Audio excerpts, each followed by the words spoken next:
Hello and welcome to World Talks here on TVP World. I'm Anna Kalczyńska. They have to be able to defend themselves. They're getting hit very hard now. With these words, U.S. President Donald Trump announced on Monday that the U.S. will resume sending primarily defensive weapons to Ukraine, reversing a recent decision to pause deliveries.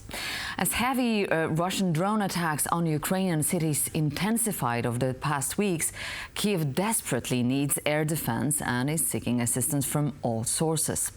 Joining me to discuss the actual situation of the arms supplies to Ukraine and the current situation in Ukraine is Colonel Wojcik, Director Center for European Policy Analysis. Good morning, sir, and thank you for coming. Thank you for being with us. Here.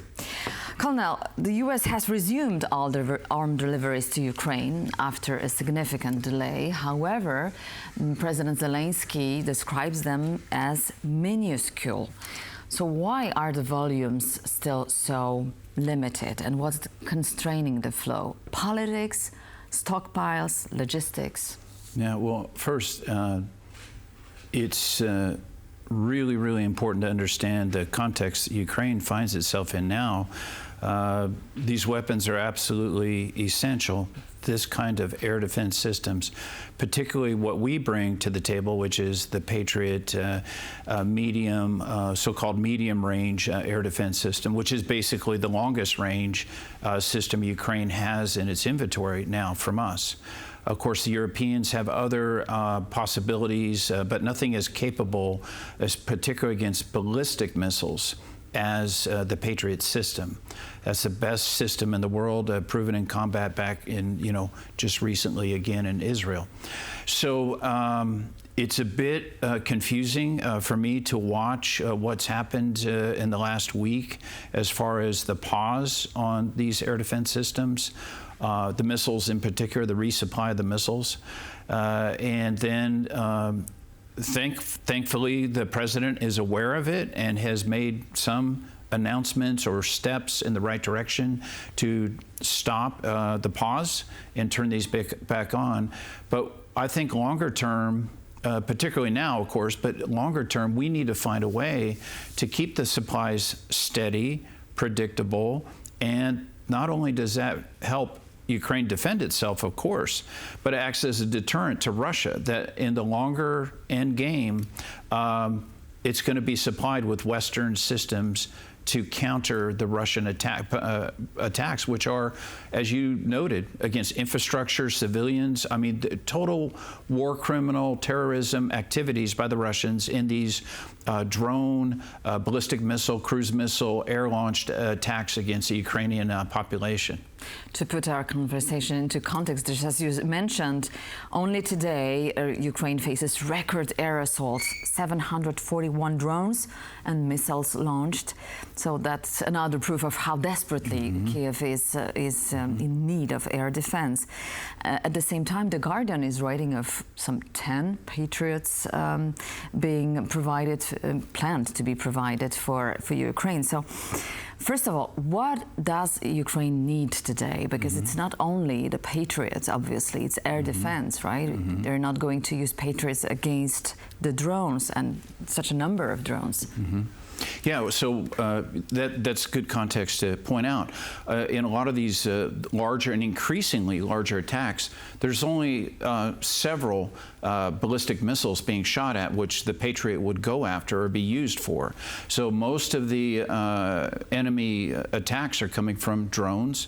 And, the Shahad in particular, the Russians have shown some resilience in their production capability in a number of areas, and particularly with these Shahad drones that they're producing in Russia now by the hundreds weekly. They're very cheap to put together and then launch against Ukraine. So kamikaze drones and the like are a major challenge for Ukraine right now. Ukraine has some shorter range systems that it's using. German systems, for example, the Gepard, they have about 80 to 100 of those. Those are important. Ukraine has made their own sort of lesser technical high-tech versions of the Gepards, and they're using those. Those are the kinds of weapons we're talking about. Basically, bullet-launched weapons to go against drones, and of course, the Ukrainians keep proving how innovative they are, and they're also deploying now lots of drone-to-drone counter operations.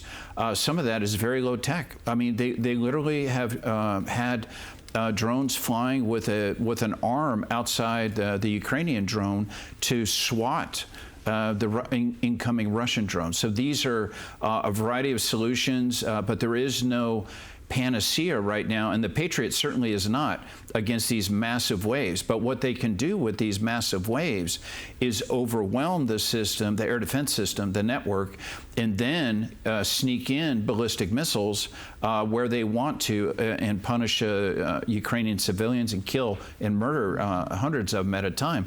So that's why it's important they have the Patriot system in place as well. And the Europeans, this is where, talking about the longer term solution, this is where the Europeans, I think, have starting to realize, I think they're going to have to step up a lot more and talk to the White House about how they can fund some of these requirements, particularly the Patriot and the replacement missiles. Ursula von der Leyen announced the Rearm Europe program months ago.